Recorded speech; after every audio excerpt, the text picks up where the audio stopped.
이 시간 우리에게 주시는 말씀은 창세기 3장 17절에서 19절까지의 말씀입니다. 아담에게 이르시되 내가 내 아내의 말을 듣고 내가 내게 먹지 말라 한 나무의 열매를 먹었은즉 땅은 너로 말미암아 저주를 받고 너는 내 평생에 수고하여야 그 소산을 먹으리라. 땅이 내게 가시덤불과 은공귀를 낼 것이라. 내가 먹을 것은 밭의 채소인즉 내가 흙으로 돌아갈 때까지 얼굴에 땀을 흘려야 먹을 것을 먹으리니 내가 그것에서 취함을 입었음이라. 너는 흙이니 흙으로 돌아갈 것이니라 하시니라. 아멘. 창세기 1장 2절에는 이런 말씀이 있습니다. 땅이 혼돈하고 공허하며. 땅이 혼돈하고 공허하다라는 말은 땅이 없다는 말이 아닙니다. 여기서 땅은 우리가 지금 생각하는, 우리가 밟고 다니는 이 단단한 땅을 말하는 것이 아니죠. 공허하고 혼돈하다는 것은 땅이라는 뭔가가 있기는 있는데 그 땅의 개념이 지금 우리가 가진 이 땅의 개념은 아니고 추측건데 우주 먼지 같은 그런 땅의 개념인 것 같습니다. 하나로 결집되지 못하고 산만해져 있고 흩어져 있고 공허한 상태로 혼돈되어 있는 상태의 땅이 있었다는 겁니다. 그러면 하나님은 땅을 창조하신 것이 아니네? 그런 말이 아닙니다. 우주 먼지와 같이 혼돈해 있고 공허해져 있는 이 땅을 하나님께서 지금 우리가 밟고 있는 이러한 땅으로 창조해 만들어 지어 주신 겁니다. 하나님께서는 궁창을 만드시고 궁창 위의 물과 궁창 아래의 물을 나누시죠. 그리고 특별히 궁창 아래의 물을 통해 땅을 드러내시는데 성경 말씀에서는 그것을 무트로 표현을 합니다. 야바사로 표현을 하는 겁니다. 그래서 지금 궁창 아래의 물이 한 곳에 모이게 하심으로 우리가 밟고 다니는 이 땅을 우리에게 만들어 주신 겁니다. 하나님께서는 창조하실 때 이 땅을 그냥 만들고 만든 그 자체에 그치는 것이 아니라 이 땅을 통하여서도 하나님의 창조 사역을 펼쳐 가십니다. 하나님께서는 땅에 식물을 만드시는데 빛이 있으라, 궁창이 있으라 이렇게 말씀만으로 하지 아니하시고 땅을 향하여 명령을 하십니다. 땅은 각기 종류대로 씨 맺는 채소와 나무들을 내라 이렇게 명령하십니다. 누구에게요? 땅에게 명령하십니다. 그리했더니 땅이 하나님의 명령대로 온갖 종류의 각종 씨 맺는 채소와 열매 맺는 나무들을, 식물들을 지금처럼 다 만들어낸 것입니다. 그뿐만이 아니십니다. 육상 동물들을 만드실 때는 또 한 번 땅에게 명령하십니다.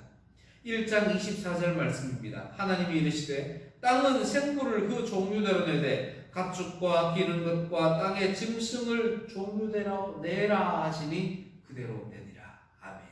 하나님께서는 육상 동물을 만드실 때도 말씀을 땅에게 하셔서 땅을 통해 만들게 하셨습니다. 그뿐만이 아닙니다. 하나님은 땅의 흙으로 사람을 빚으셔서 그 코에 생기를 불어넣어 살아있는 생명의 사람을 만들어 주셨는데 그때도 하나님은 이 땅, 흙을 사용하셨습니다. 에덴 동산을 만드시고는 하나님께서 특별히 동물들의 이름을 아담이 무엇이라 짓나 보려고 특별히 흙으로 빚어서 아담에게 이끌어 오셨는데 그때도 하나님은 흙으로 동물들을 지으셨습니다. 땅, 흙, 먼지, 물 이러한 땅의 개념들은 그저 하나님의 창조의 대상만 된 것이 아니라 하나님의 창조의 선한 도구로도 쓰임을 받았습니다. 이렇게 땅은 하나님과 뗄래야 뗄 수가 없는 아주 밀접한 관계의 피조물입니다.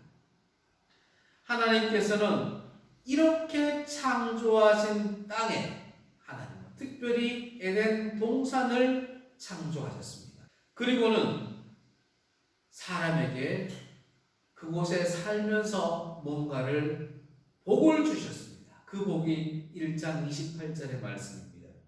생육하고 번성하여 땅에 충만하라. 땅을 정복하라. 바다의 물고기와 하늘의 새와 땅에 움직이는 모든 생물을 다스리라. 아멘. 하나님께서 이렇게 사람에게 땅을 주신 것은 이 땅 위에서 하나님의 사람으로 아름다운 삶을 누리라고 주신 겁니다. 그런데 이게 웬일입니까? 하나님께서 하나님의 형상대로 창조하신 그 아담과 하와가 죄를 짓고 맙니다. 하나님께서는 아담과 하와에게 벌을 주십니다. 에덴 동산에서 추방하시죠. 수고하여야 양식을 얻을 수 있도록 벌을 주십니다. 아담이 벌을 받는 것은 충분히 이해가 됩니다.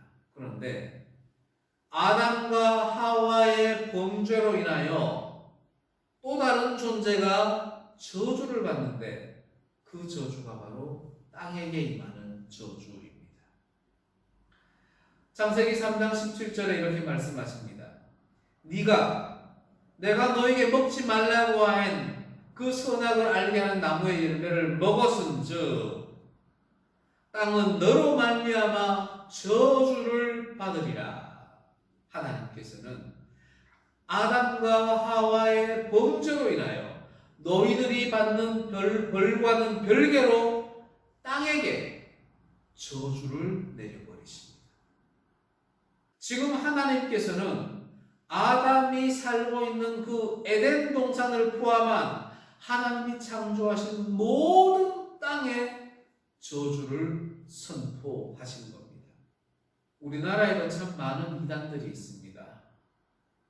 그 중에서 땅에 대하여 특별히 에덴 동산에 대하여 낙원이다 생각하는 교단들도 있습니다.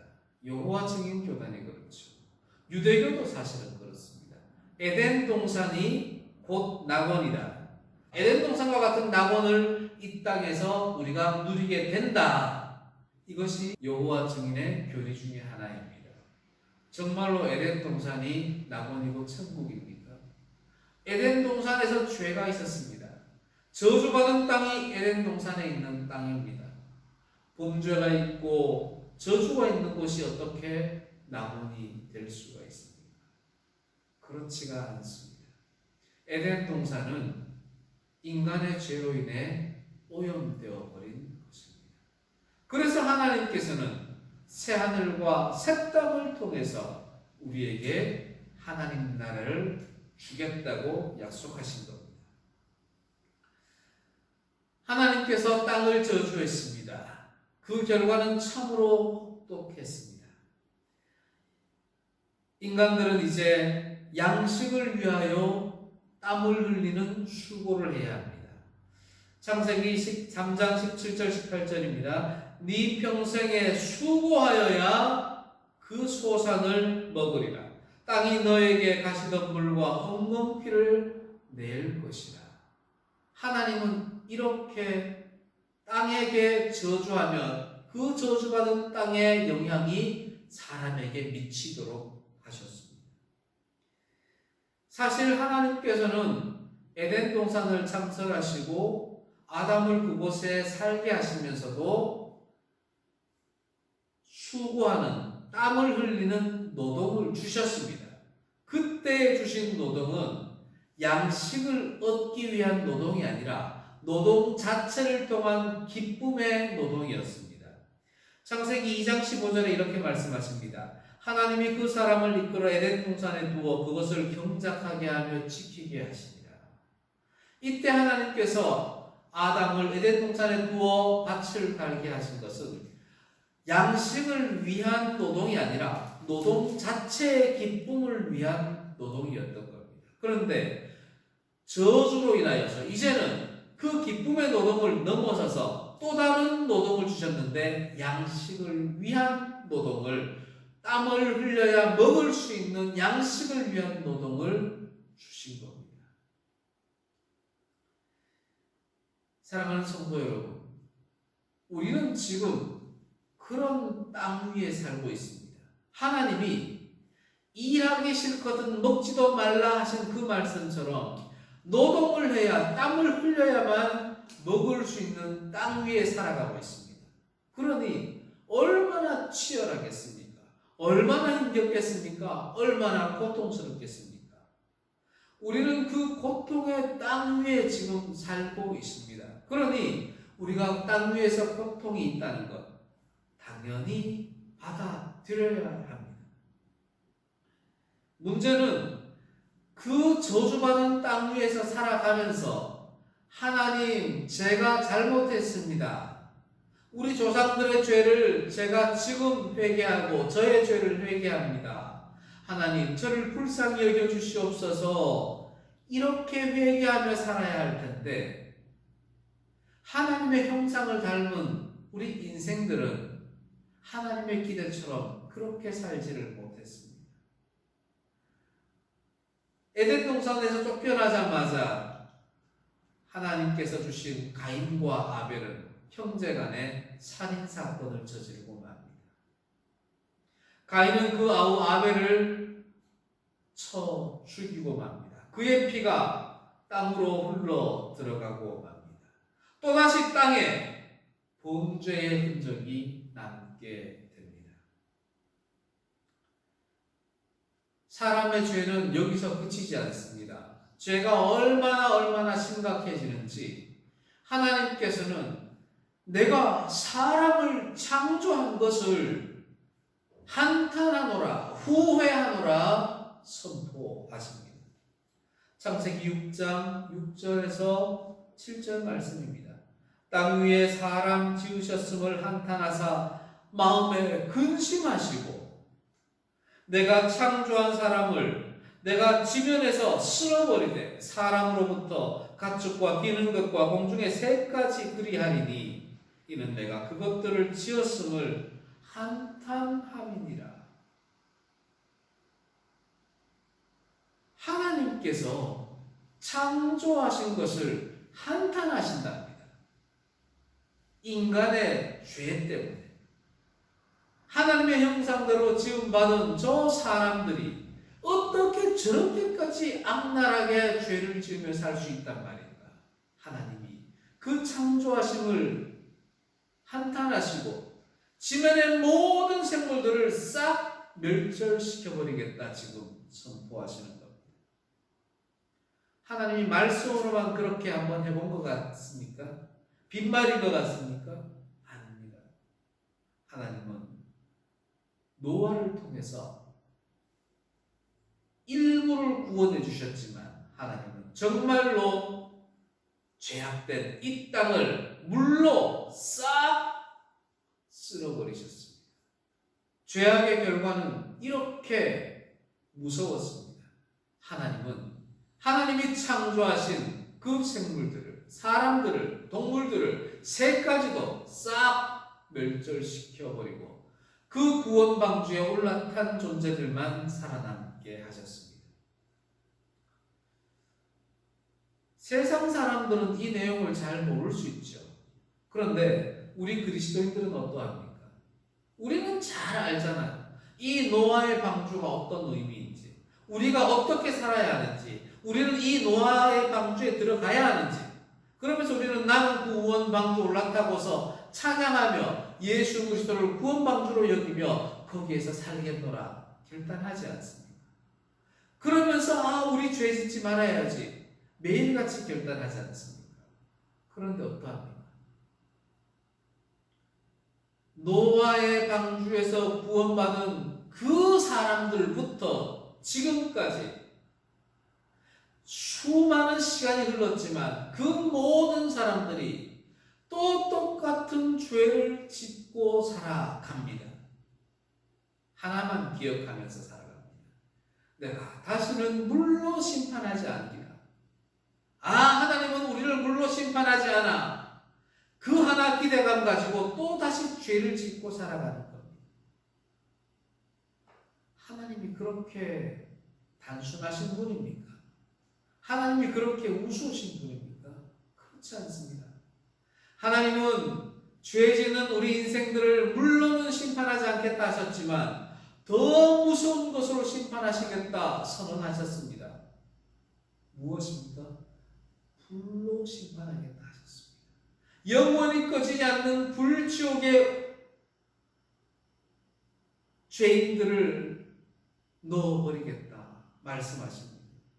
마귀와 그 사자들을 위하여 예비된 영원한 불로 보내어버리겠다고 마태복음 25장에서 말씀하십니다. 사랑하는 성도 여러분, 저와 여러분들이 아담 이후로 모든 사람들이 살았던 것처럼 그렇게 죄를 짓고 살면 어떻게 되는 줄 아십니까? 이렇게 불지옥에 떨어집니다. 알지 않습니까? 우리 그리스도인들은 그 결과를 알고 있지 않습니까? 범죄하며 살다가 불의 지옥으로 들어가시렵니까? 범죄하며 살다가 불지옥 같은 삶을 체험하고 싶습니까? 구원받을 방법이 없다면, 불지옥에 들어가지 않을 방법이 없다면 어쩔 수 없이 들어가야죠. 그런데 우리를 창조하신 하나님은 저주받은 이 땅에서 살고 있는 우리를 구원하실 방법을 우리에게 주셨습니다. 하나님이 이처럼 우리를 사랑하시어 그 독생자 예수 그리스도를 십자가에 내어주시고 그 예수 그리스도를 믿는 믿음으로 우리에게 구원의 길을 열어주셨습니다. 그리고는 거기에서 그치지 아니하시고 새 하늘과 새 땅을 주겠다고 약속을 하셨습니다. 인간의 죄로 인해 저주받은 그 땅이 아니라 예수 그리스도와 함께 이 땅에 임하는 새 하늘과 새 땅을 우리에게 주겠다고 소망의 말씀을 주셨습니다. 계시록 21장 1절 말씀입니다. 또 내가 새 하늘과 새 땅을 보니 처음 하늘과 처음 땅이 없어졌고 바다도 다시 있지 않더라. 아멘. 인간의 죄로 인해 오염되고 저주받은 그 땅은 다 없어지고 예수 그리스도가 이 땅에 주시는 새 하늘과 새 땅을 우리에게 주시는 겁니다. 이 말씀 우리가 알고 있지 않습니까? 그러니 우리는 비록 저주받은 땅에서 힘겹게 살고 있지만 이 저주받은 땅을 바라볼 것이 아니라 하나님께서 예수 그리스도를 통해 우리에게 주실 새 하늘과 새 땅을 바라봄으로 살아가야 합니다. 그리해야 천국 소망을 품고 끝까지 승리하며 살 수가 있는 겁니다. 사랑하는 성도 여러분, 저주받은 이 땅을 바라볼 것이 아니라